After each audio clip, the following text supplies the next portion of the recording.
नमस्कार, बुलेटिन में आप सभी का स्वागत है और मैं हूं आपके साथ कल्याण झा। खबरों की शुरुआत अभी की बड़ी खबर से। जिला परिषद पंचायत समिति सदस्यों के चुनाव की घोषणा हो गई है। 4 नवंबर को जारी होगी अधिसूचना। 4 चरणों में होंगे चुनाव।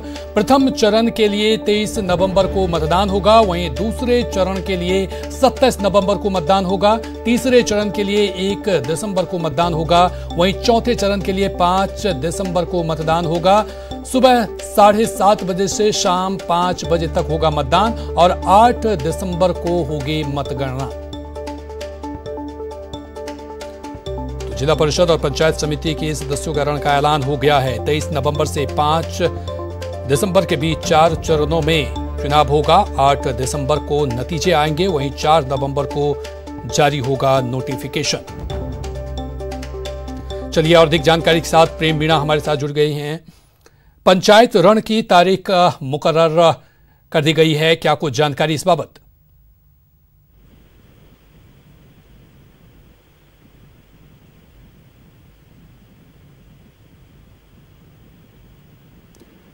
प्रेम मीणा, क्या आप हमारी आवाज सुन पा रहे हैं? चलिए उनसे जुड़ने की कोशिश करेंगे, लेकिन आपको बता दें बड़ी खबर। जिला परिषद और पंचायत समिति सदस्यों के रण का ऐलान हो गया है। 23 नवंबर से 5 दिसंबर के बीच 4 चरणों में चुनाव होगा। 8 दिसंबर को नतीजे आएंगे और 4 नवंबर को नोटिफिकेशन जारी होगा।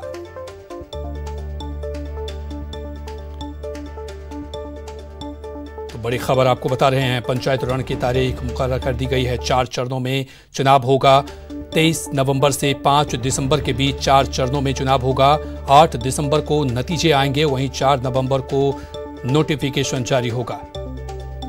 चलिए और अधिक जानकारी के साथ प्रेम मीणा हमारे साथ जुड़ गए हैं। क्या कुछ जानकारी इस बाबत आपके पास? देखिए, मैं आपको बताना चाहूंगा, राज्य निर्वाचन आयोग ने अचानक ही आज जिला परिषद सदस्य और पंचायत समिति सदस्यों के चुनाव कार्यक्रम की घोषणा कर दी है। राज्य निर्वाचन आयोग ने जो कार्यक्रम जारी किया है उसके मुताबिक 4 नवंबर को अधिसूचना जारी की जाएगी और 9 नवंबर को नामांकन पत्र दाखिल करने की अंतिम तारीख रहेगी।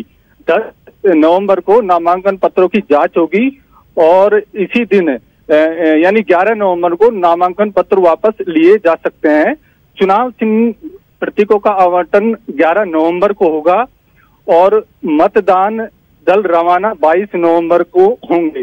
राज्य निर्वाचन आयोग ने 4 चरणों में चुनाव कराने का ये अहम निर्णय लिया है।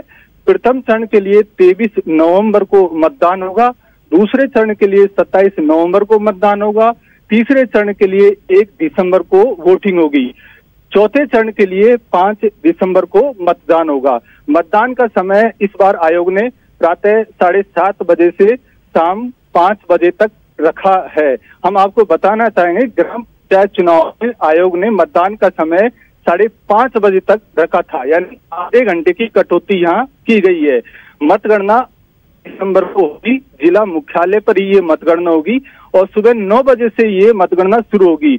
जिला प्रमुख और प्रधान का चुनाव 10 दिसंबर को होगा।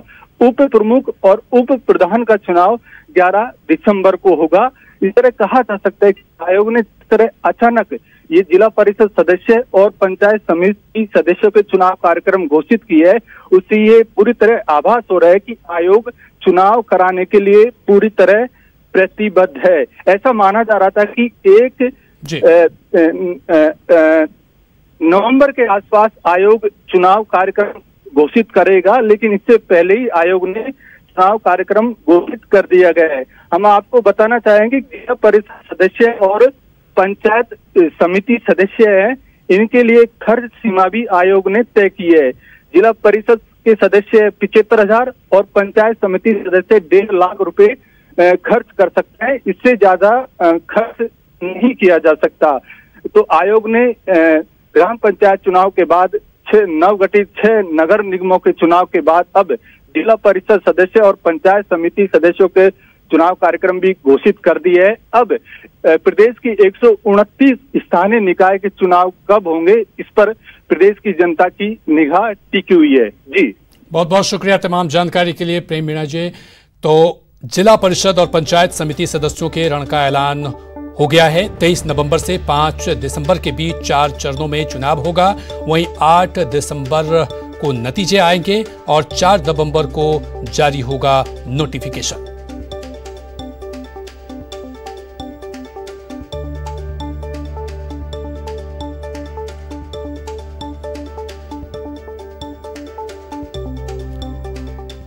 चलिए, बड़ी खबर बीकानेर से है, जहां पर बीकानेर में व्यापारियों के आक्रोश लगातार जारी है। बीकानेर में व्यापारियों का आक्रोश जारी है। कोर्ट गेट पर व्यापारियों का विरोध प्रदर्शन जारी है। पहले उन्होंने आगजनी की, फिर धरने पर बैठ गए हैं। बीकानेर में सरेआम फायरिंग पर ये व्यवसायी आक्रोशित हैं और मान मनोबल में हालांकि पुलिस प्रशासन जुटा हुआ है।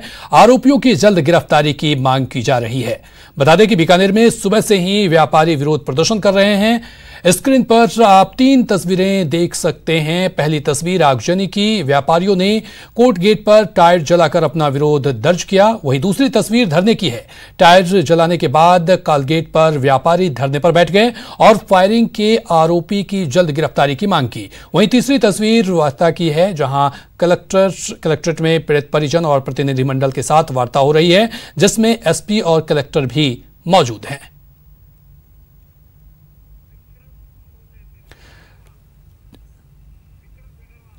विक्रम हमारे साथ और अधिक जानकारी के साथ जुड़ गए हैं। विक्रम, क्या मान मनोबल का दौर जारी है? व्यापारी जिस तरह से आक्रोशित हैं, क्या उसमें प्रशासन को सफलता मिल पाई है?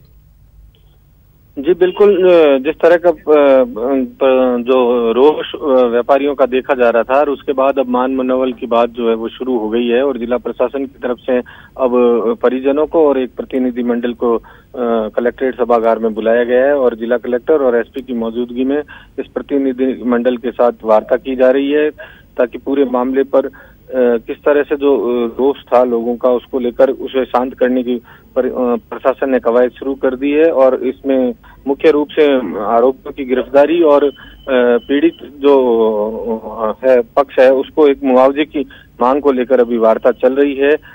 जो परिजन है उनका साफ कहना है कि क्योंकि ये एक जिस व्यापारी की हत्या हुई, जो घटना में जो मौत हुई है, उसमें परिजनों की मांग है कि इस परिवार की स्थिति को देखते हुए उसे उचित मुआवजा दिया जाए। वहीं जो बदमाश हैं उनकी गिरफ्तारी भी की जाए, क्योंकि अभी तक पुलिस जो है वो बदमाशों तक नहीं पहुंच पाई है। तो इसे लेकर भी लोगों में काफी रोष देखा जा रहा है और इसी का परिणाम था कि आज लंबे समय तक कोर्ट गेट पर जो मुख्य बाजार है बीकानेर का, उस पर प्रदर्शन हुआ और आगजनी हुई और धरना भी किया गया। अब प्रशासन जो है वो यही कवायद कर रहा है कि कैसे करके इस पूरे मामले पर वार्ता हो और उसमें कुछ जो सकारात्मक पक्ष है वो सामने आए।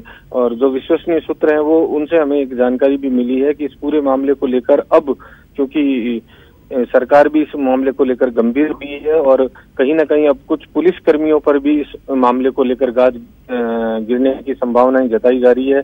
ये सब चीजें तो अभी वार्ता होने के बाद ही खुलकर सामने आएगी, लेकिन कुल मिलाकर अभी जो है वो यही है कि परिजन और जो प्रतिनिधि मंडल कलेक्ट्रेट में पहुंचा है उनकी सिर्फ यही 2 मांगे अभी रखी गई है कि एक तो पीड़ित परिवार को उचित मुआवजा दिया जाए और जो आरोपी हैं, जो बदमाश हैं, जो लगातार इस तरह की घटनाएं बीकानेर में हो रही है, उन पर अंकुश प्रशासन की तरफ से लगाया जाए। जी क्या विक्रम, क्या आरोपियों को पकड़ने के लिए पुलिस कोई खास रणनीति अभी तक अपना पाई है या नहीं?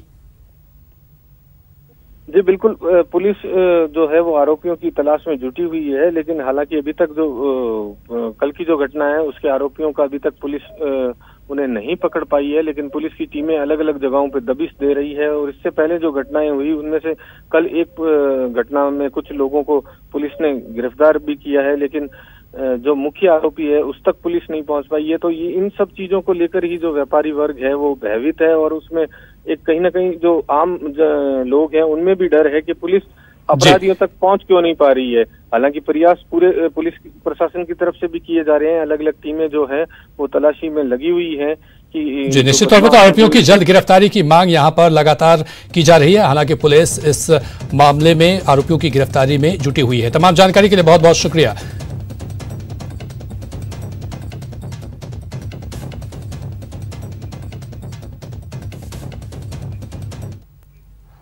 और अब बात मुंबई की, जहां एलटी रोड पर सरेआम एक महिला ने ट्रैफिक पुलिस कांस्टेबल की जमकर पिटाई कर दी। स्क्रीन पर तस्वीरें देख सकते हैं कैसे ये महिला ट्रैफिक डिवीजन के हवलदार को पीट रही है। महिला का आरोप है कि हवलदार ने उसके लिए अपशब्द का प्रयोग किया और फिर महिला ने हवलदार का कॉलर पकड़कर भरे बाजार में पीटना शुरू कर दिया, जिसके बाद एक महिला पुलिसकर्मी ने बीच बचाव किया और आरोपी महिला को एलटी मार्ग पुलिस स्टेशन ले जाया गया और मामला दर्ज किया गया।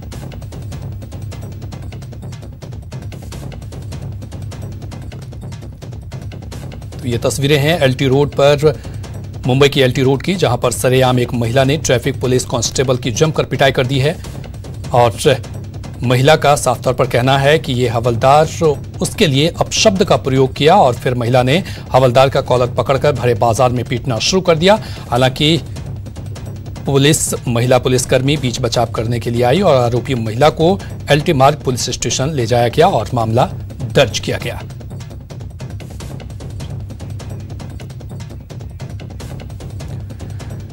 वहीं जयपुर में भी होमगार्ड जवान से मारपीट का मामला सामने आया है। खबर जयपुर के नारगढ़ की है, जहां देर रात जवान हेमराज के साथ मारपीट हुई है। जवान ने आरोप लगाया है कि उसके साथ 2 पुलिसकर्मियों के द्वारा मारपीट की गई, जिसमें एक पुलिसकर्मी अपने आप को जयपुर कमिश्नर आनंद श्रीवास्तव का गनमैन बता रहा है, वहीं दूसरा पुलिसकर्मी जयपुर ट्रैफिक में तैनात है। सूचना पर मौके पर पहुंचे ब्रह्मपुरे पुलिस ने सभी पुलिसकर्मियों और होमगार्ड के जवानों को थाने लेकर गए, जहां पर होमगार्ड जवान की ओर से दी गई शिकायत को दर्ज लिया गया।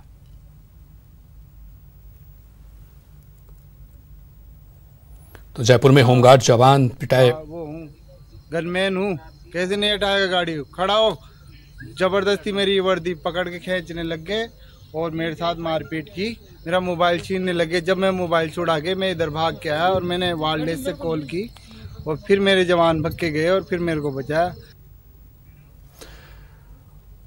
और सीधे आपको ले चलते हैं जोधपुर, जहां केंद्रीय मंत्री कैलाश चौधरी लाइव कुछ कह रहे हैं। धर्म का चुनाव है, राष्ट्रवाद और राष्ट्र विरोधी ताकतों के बीच का ये चुनाव है और इस चुनाव के अंदर जहां अगर विकास की बात करें तो आज जोधपुर के अंदर जो ये नगर निगम के चुनाव है, इस चुनाव के अंदर अशोक जी गहलोत का जो ये गृह क्षेत्र है और इस क्षेत्र के अंदर सबसे पहले तो उन्होंने अपने ही घर के साथ में धोखा करते हुए उन्होंने विकास के अंदर भेदभाव किया और जिसकी वजह से जोधपुर के अंदर आज मैं ये कह सकता हूँ कि आज सड़कों की जिस तरह से हालत है या जिस तरह से उन्होंने आज इस पूरे जोधपुर के अंदर या प्रदेश के अंदर जो आलम बना हुआ है, तो आज इसके अंदर सबसे बड़ी चीज़ मैं कह सकता हूँ कि उन्होंने आज एक ब्लैक पेपर भी हम जारी करने वाले हैं इसमें, कि जिस तरह से देश के इस प्रदेश के अंदर जो भारतीय जनता पार्टी के समय के अंदर जो काम थे उन कामों को इन्होंने रोकने का काम किया। विकास के अंदर विकास को जिस गति से हो रहा था उसको रोकने का काम किया और जो जनहित में निर्णय थे उन जनहित के निर्णयों के अंदर भी उन्होंने जानबूझकर प्रदेश की जनता के साथ में एक कह सकता हूँ कि धोखा करने का काम किया। और उन्होंने चुनाव के अंदर जो वादे किए थे जनता के सामने, उन्होंने कहा था कि हम किसानों के संपूर्ण कर्जा माफ़ कर देंगे, लेकिन वो संपूर्ण कर्जा माफ़ नहीं कर पाए। और उन्होंने युवाओं के लिए कहा था कि युवाओं को बेरोजगारी भत्ता के तौर पर हम 3500 रुपये बेरोजगारी भत्ता देंगे, लेकिन आज दिन तक वो मेरे युवा इंतज़ार कर रहे हैं कि वो 3500 रुपये बेरोजगारी भत्ता कब मिलेगा। इसके साथ ही भारतीय जनता पार्टी के शासन के अंदर जो स्टेट की सड़कें थी उनके टोल से मुक्त करने का काम किया था कि टोल नहीं लगेगा, लेकिन इस सरकार के आते ही इन्होंने टोल को प्रारंभ किया, जिसका खामियाजा इस प्रदेश। अमेजन ग्रेट इंडियन फेस्टिवल के जरिए आपको अपनी जरूरत के सामान पर बम्पर छूट मिल रहा है, लेकिन सबसे बड़े डील हासिल करने के लिए बने रहिए अमेजन के साथ, जो दिन में 3 दफे हॉट डील का ऐलान करता है। on Amazon Great Indian Festival Sale. Live now. Shop now on Amazon Great Indian Festival Sale. Live now. और यहां रुकेंगे एक छोटे से ब्रेक के लिए।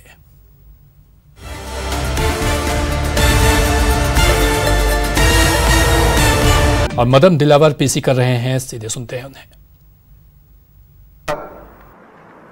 27% अपराध हैं और पूरे देश की तुलना में करें तो 49% अपराध बढ़े हैं। अपराध निरंतर बढ़ते जा रहे हैं। ये अपराध तो वह हैं जो सरकारी रिकॉर्ड में दर्ज हो गए हैं। इससे भी कई गुने अपराध ऐसे हैं जो गरीब लोगों के अपराध रिकॉर्ड पर आते ही नहीं हैं, यानी पुलिस थानों में दर्ज ही नहीं होते हैं, बल्कि उनको भगा देते हैं या डरा धमकाकर समझौते के लिए मजबूर करते हैं।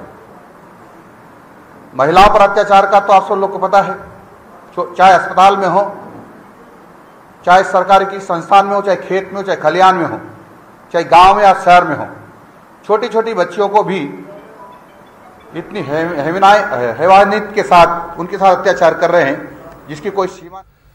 और इसी के साथ फिलहाल इस बुलेटिन में इतना ही, लेकिन न्यूज़ 18 राजस्थान पर खबरों का सिलसिला लगातार है जारी।